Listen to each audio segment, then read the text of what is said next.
Good evening and welcome to the Pompey Politics podcast. It's a PMQ special. We're back just as the World Cup begins to see the combative nature of politics that everyone loves to see on a Wednesday evening. Good evening, Simon. Good evening, Ian. The world is a very different world since we went away. Yes, they say a week's a long time in politics, and it's probably been 6 or 7, so plenty to come up. But obviously tonight it is. I think we got the reserves playing tonight, haven't we? Yes, we have. So we've got David Lammy standing in for the Prime Minister, which he explains actually in a minute. So shall we just get straight in and let him do it? Let's just dive in and see how it all went today. Okay.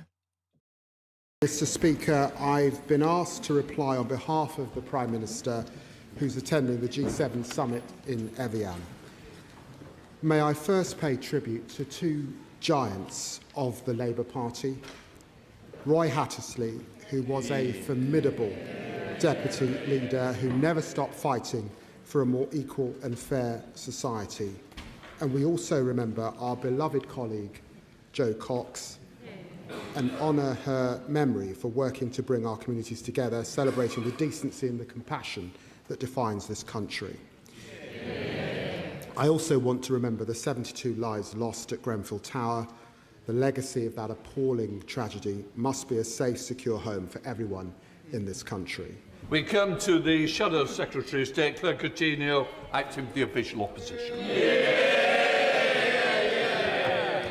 On behalf of this side of the House, can I extend our condolences to the families of Jo Cox and Roy Hattersley. I know how much pain we felt on these benches when we lost Sir David Amess, and we share their pain today as well.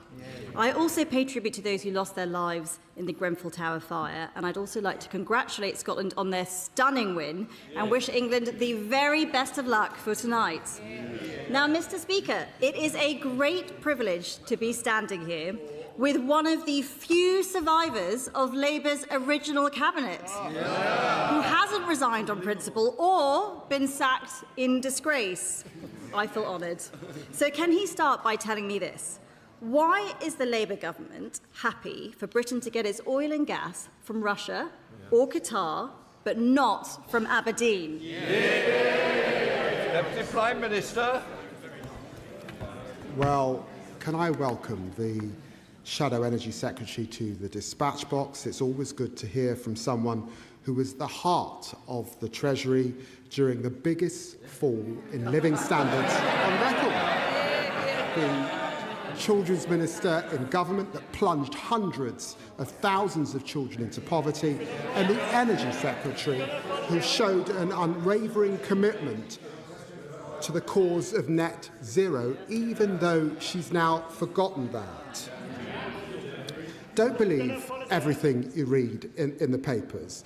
The Prime Minister and the Energy Secretary have been discussing cutting bills by over £100. We've got our Warm Homes plan lifting millions of families out of fuel poverty and securing enough energy projects to power 23 million homes. She was the Energy Secretary who left our country exposed to global fossil fuel markets. We're delivering clean energy security. Mr. Speaker, bills came down £500 under me. They've gone up £300 under these guys. And this is nonsense. His party are banning new oil and gas licences in the North Sea. And these guys over here, they're no better because this is the same policy that the SNP championed for years. It is pointless virtue signalling and it's destroying well-paid jobs. So can he tell the House how many jobs have been lost in Aberdeen since Labour came to power? Deputy Prime Minister.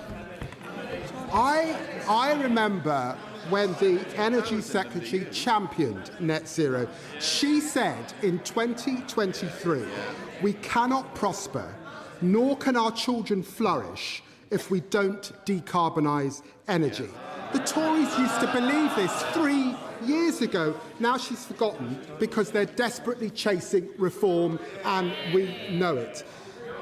Over 700 jobs were lost during the last 10 years when they were in power. Production fell 75% over the last 25 years.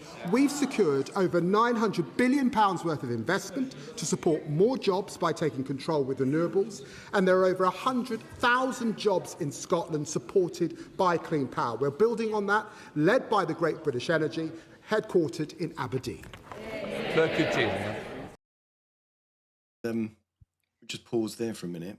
What we think so far? How's Lammy doing compared to how Starmer normally does? Well, it's a funny one. I mean, he opened in the same vein of I'm not even going to engage with the question. So it was a bit of you smell worse. Yeah, I've got to be honest. Who is she? So she's the Shadow Energy Secretary, Claire Coutinho. No, I've never heard of her. I'm not familiar with the name or the face. My apologies. No. Well, I guess it's again, it's another. It's one of these kind of weird, strange, polarizing debates, isn't it? Which is that, well, shouldn't you take some of the oil out of the North Sea? What, you mean you hate green power and want to run cars based on lions? And it's like, right, okay. No, it just seems. I mean, there is this. I guess is it a culture war thing about power? I don't know, but I think some are clearly trying to make it a divisive point or to make it a wedge issue, aren't they? To make on that kind of argument. But rather than addressing the actual point of the argument, we try to make the point scoring of, nah, you're just trying to copy reform. yeah, And I don't know whether that's. I mean, there are lots of things he might have said about fossil fuel industry donors and all sorts of other things, but I don't know. I just find it kind of week after week. It's I'm not going to answer the question, but I'm just going to say how rubbish you are and compare you to reform instead. well, it's not an answer. and I think for me, Simon, this is one of those kind of, this discussion came up on Pompey Politics, and I still kind of I furrow my brow because there's a bit of me that says, right, everyone knows that renewables and or nuclear is the future. Everyone's got that memo. Everyone knows that, and if they don't, well, do you know what I mean? They're 5G chips and your mobile phone will fry your brain tin hat foil people. So if we all kind of broadly agree that renewables is the future, we've just got to run as fast as we can towards them. The ... comma and the but we're probably a couple of decades or a few decades away from that. And in the interim, we're going to need oil. Yeah, but I think there's a danger of us kind of I guess the falling point into the conversation that could be or should be had, but isn't made in true. scoring. So I guess my point is that actually probably people want to understand, if not, why not? Yes, and that's why it deserves this a is the chance. Yeah, this is the chance to answer that question. Yeah, but why is it not? I could give all sorts of answers that I've heard from people that know what they're talking about. But nonetheless, let's listen to the rest of this. Mr. Speaker, let me help him out. 1,000 people are losing their jobs every month in places like Aberdeen South because of Labour's policies. They say those oil and gas workers can get new green jobs, but what they don't say is those salaries pay half as much. So can he tell the House how he would feel if the government forced him to take a 50% pay cut? Deputy Prime Minister. The Honourable Lady used to be an investment banker, and she's got her facts wrong. Oil and gas is coming out of the North Sea 24/7. In the first 3 months of this year, 52 million barrels of oil came out. 44 million barrels equivalent of gas came out. We're not turning off the taps. It's part of a mixed economy. It will support existing oil and gas fields throughout their lifespan, making changes to exploit neighbouring fields. But we do want to create more jobs, and that's why we're going to continue to invest in renewables. She knew this 3 years ago. She's changed her mind because she's chasing them. Coutinho. Mr. Speaker, I asked him about pay cuts, and they should care, because if the Mayor of Manchester gets his way, I'm pretty sure half the front bench are going to be getting a pay cut pretty soon. Mr. Speaker, this is serious. The world is getting, Mr. Speaker, the world is getting more dangerous. Yet last week, the Prime Minister asked the Energy Secretary to help fund the defence of our country, and he ghosted him. Let me repeat that. The Energy Secretary refused to meet the Prime Minister on a matter of national security. Why hasn't he been sacked? Prime Minister. Stop reading the papers, I'd say to the Honourable Lady. Certainly not the right papers. Mr. Speaker, when the Defence Investment Plan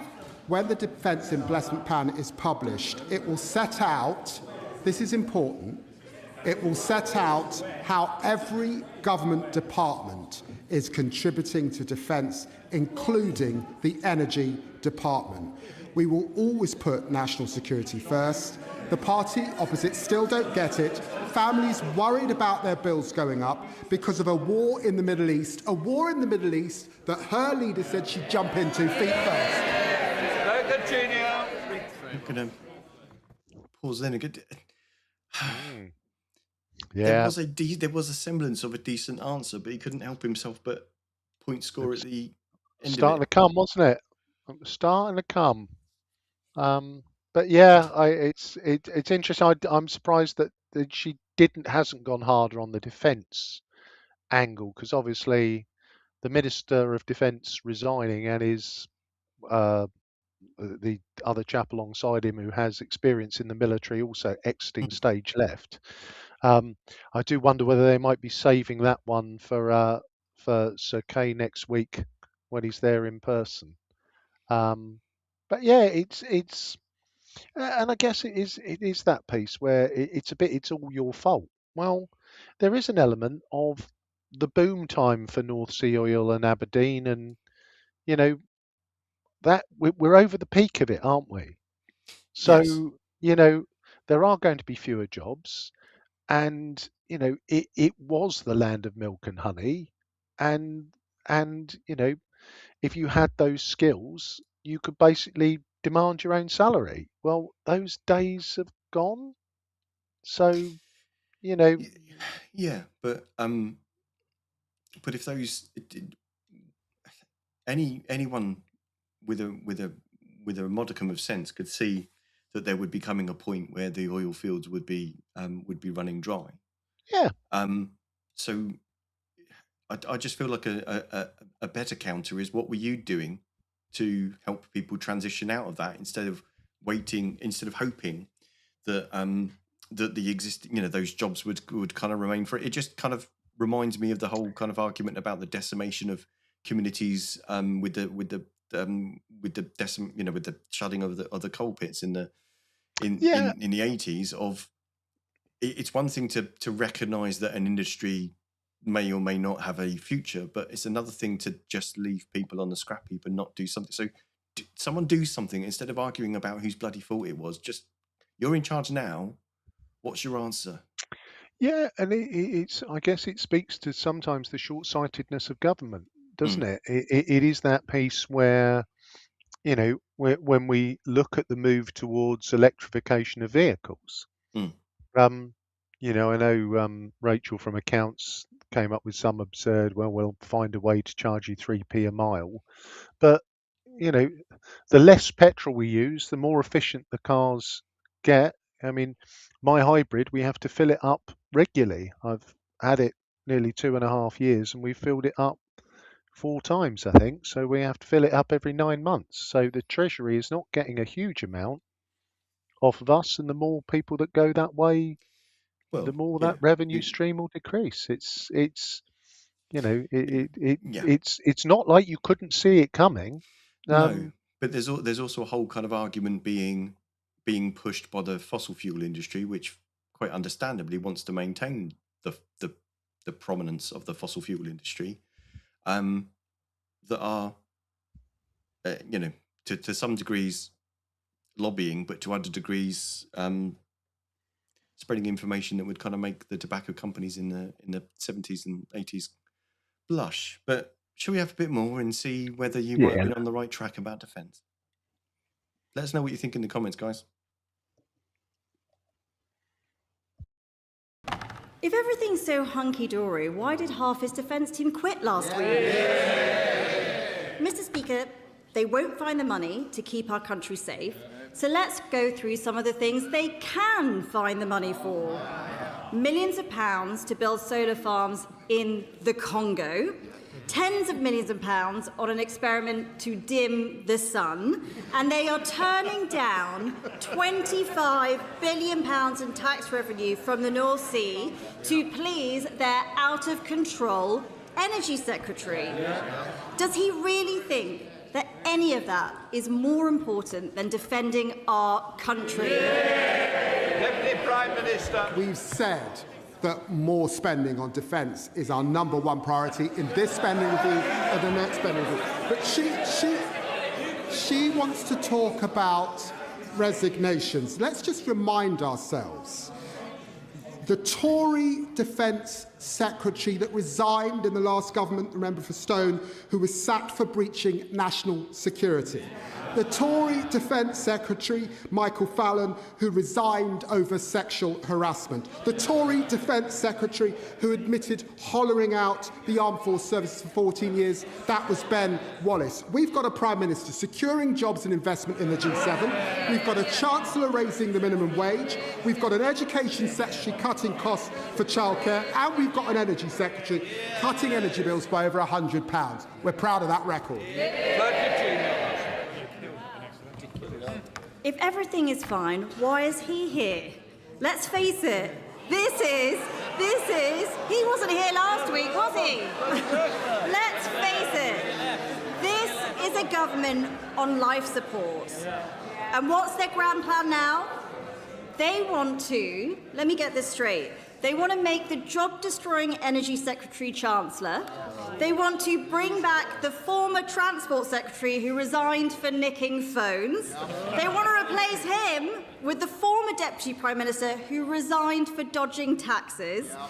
These are all pointless distractions. So here's a better idea. Why don't they cut welfare, fund defence, make energy cheap, and back the North Sea? Deputy Prime Minister. It's thin gruel. It's very thin gruel, Mr. Speaker. I'm here like she is because I'm standing in for the Prime Minister and the leader of my party. I'm proud to serve this Prime Minister and proud of what this Labour government is delivering. More rights for working people, the biggest upgrade to workers' rights in a generation, the biggest boost to defence spending since the Cold War, and lifting more children out of poverty in a single term than any British government in history. The party opposite can make all the noise they want. They don't want to talk about the economy because it's growing. They don't want to talk about the NHS because waiting lists are falling, and they don't want to talk about immigration because they lost control of our borders and net migration is down under us 82%. They had their chance, they blew it. We're building a stronger, fairer Britain. Daisy Cooper, Deputy Leader. So I'll pause there before we go to Daisy Cooper from the Lib Dems. I think you finished strong there, Lammy. I like the phrase rather thin gruel.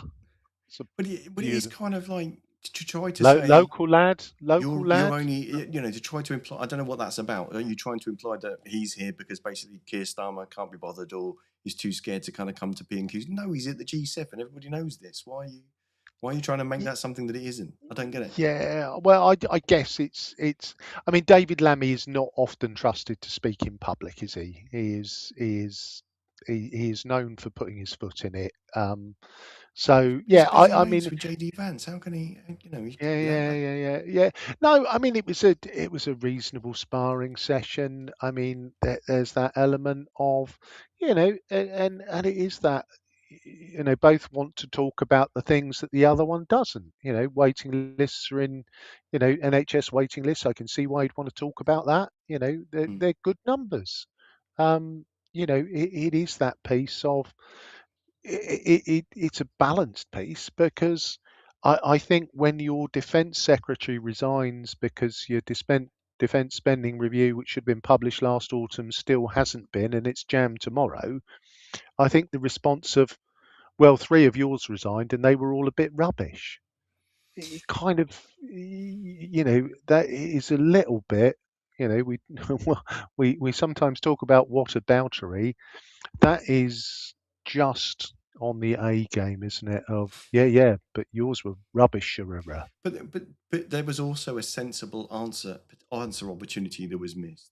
Make the case of why drilling those extra licenses in the North Sea won't reduce energy prices, because it won't make any difference to the overall supply on the energy market. If that's your policy and that's your point and that's your reason for making that decision, make that case. Make those arguments as to why this is. You said it yourself earlier on. You've got to make the case as to why this is the right decision instead of just taking lob after lob of, you hate petrol. Yeah, you were rubbish as well. So yeah, it was a pretty shallow exchange, and my wonderful admiration for Daisy Cooper and how much I rate her. So I'm on the edge of my seat now to see whether Daisy does it better. Okay. The Liberal Democrats. Thank you, Mr. Speaker. Can I associate myself and my party with the Deputy Prime Minister's tribute to Jo Cox? We extend our condolences to her friends and family and to all those of Roy Hattersley as well. And can I join with the Deputy Prime Minister in remembering the horrific tragedy of Grenfell and that those families still are awaiting justice? Mr. Speaker, can I congratulate all those named in the King's Birthday Honours List, congratulate Scotland and wish good luck to England for this evening. Mr. Speaker, the Right Honourable Member for Rawmarsh and Conisbrough is respected across this House. When he says that he was forced to make decisions that could make the country less safe, we should all take heed. It is now becoming clear that the Treasury's refusal to consider new ways of funding defence is undermining our national security. So will the Deputy Prime Minister join with us to make the case in government for new defence bonds, which could raise £20 billion over 2 years to defend our country? Deputy Prime Minister. Well, can I say to the Honourable Lady that we do believe that we should work with our allies to join up defence procurement and funding. That's why we're exploring the most effective mechanisms for multilateral cooperation. And of course, it's a topic of discussion for the Prime Minister at the G7. Daisy Cooper. Thank you, Mr. Speaker. We're pleased to hear that the government is looking at this, but they need to act far quicker. Mr. Speaker, it is now more than 5 years since the Prime Minister originally set his famous red lines on Europe when he was in opposition. No customs union, no single market. But since then, the world has changed. Putin has launched a war on our continent, an unreliable Donald Trump has returned to the White House, and here at home the cost of living has got worse and worse. So does the Deputy Prime Minister agree that the government should rip up those red lines now, or is that just another job to be left to the next Prime Minister? Deputy Prime Minister. Well, I was proud to be the Labour Foreign Secretary that returned to the meeting of European Foreign Secretary and work alongside my colleague in the Cabinet Office to ensure that we were at that summit, and it was successful last year. And I've just confirmed the next summit will take place on the 22nd of July. Our red lines remain, but we're focused on an SPS deal to cut prices on the shelves, a youth experience scheme, and cutting red tape for exporters. McNally. Okay, so I only, as for time purposes, I've only focused on the deputy leaders of the representatives, rather than all of the other. There were other points made by several other contributors in questions, but unfortunately, we've got to cut somewhere. Yes. So I saw that you were overjoyed by the mention of customs union. Yes. Yeah, let's focus on the positive first, because I thought it was a Okay. very interesting question about which again Lammy completely ignored, about the defence bonds. There is this element. There's a lot of false patriotism about at the moment, and I'm sure as we go into a football World Cup, there will be more patriotism than you can shake a stoat at. But obviously, the ability to buy into a defence bond for the defence of the nation as an investment tool is a real chance for people to put their money where their mouth is. So I thought that was quite interesting, and I was hoping that when he completely ignored that, that there might have been a follow up on that, because it's not something I'd heard before, and it But I sounded think quite they've mentioned interesting. it in previous I PMQs. I just haven't. It It's not hasn't one registered. it hasn't registered. So I was really interested in that, and I thought, here we go. I don't get how some. I mean, it's been done in other countries. Yeah, And also, I mean, there are many that might kind of observe that at the time when other countries like Germany decided to change their fiscal rules in order to accommodate greater defence spending because of the change in the situation on the European continent and elsewhere, that Rachel Reeves has stubbornly stuck to those basically to the corner in which she painted herself. Yep. And that kind of also then allows the Tories to then make the case of, well, if you want to spend money on defence, you should cut money on benefits. Of course, forgetting that about 40% of the benefit spend goes on pensions. But again, without wishing to unpick all of that, it's never a binary. It doesn't have to be a binary conversation, does it? It doesn't have to be one or the other. You're absolutely right. No, there's more than one way to get the money. And it's that element of, a lot of people on the left don't like millionaires and billionaires. Well, they still get a state pension. So, it seems mad to give people state pension with one hand and then take it back in taxation in another, with paying two sets of accountants to do both. But yes, my utter despair was at the Daisy's, can we go running back to the EU and get into a customs union and give them all of our money? I know I'm paraphrasing for comic effect, but I just find the whole let's go running back to the EU and everything will be well just such a tiresome trope that I just I mean I won't kind of follow that. No, and I know I'm being provocative for comic effect. I'm letting that one sail by. So a bit of a mixed bags from a DPMQs. Yes. Yeah, that sounds wrong. We're not doing that. DPM, it doesn't quite roll off the tongue. Walk away from that. But it's, okay, step away from the keyboard. So not that many questions are actually answered. Some actually sensible things. You kind of, it boils the brain as to why even it seems that the government is struggling, despite its majority, to get lots of things through because of its own backbenchers. But stuff needs doing. Why don't you get across? Am I too naive to think you get a cross-party to consensus? Get all of the parties together and say, okay, look, we're all going to have to take a bit of a hit. Where are we going to find the money to spend on defence? Because we all know that we need to. Yeah, and I guess but it isn't it part of the tensions within the Labour Party at the moment? There is almost they're paralysed by fear, and I guess it leads us into our exciting show, which we'll have on Sunday, because by Friday we will know if winter is coming and the King of The the winter North from the north. rides. Yeah. The King of the North rides south towards Parliament. All hail the new King.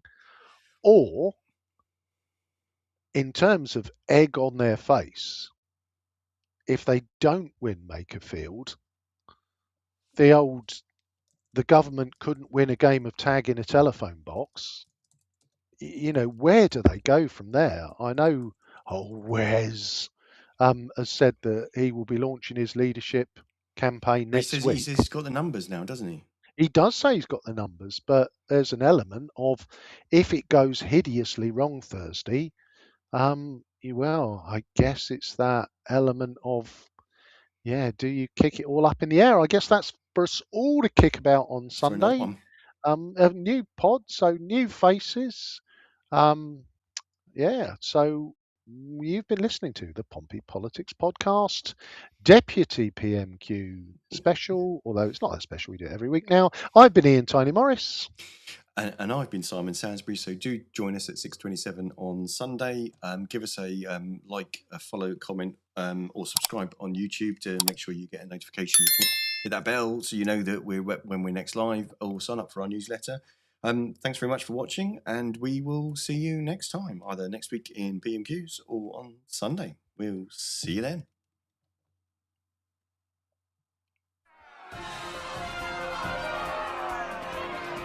Don't forget to like, follow and comment on Facebook, or comment and subscribe on YouTube. Find us on all the social media platforms: Facebook, X, YouTube, Threads, LinkedIn.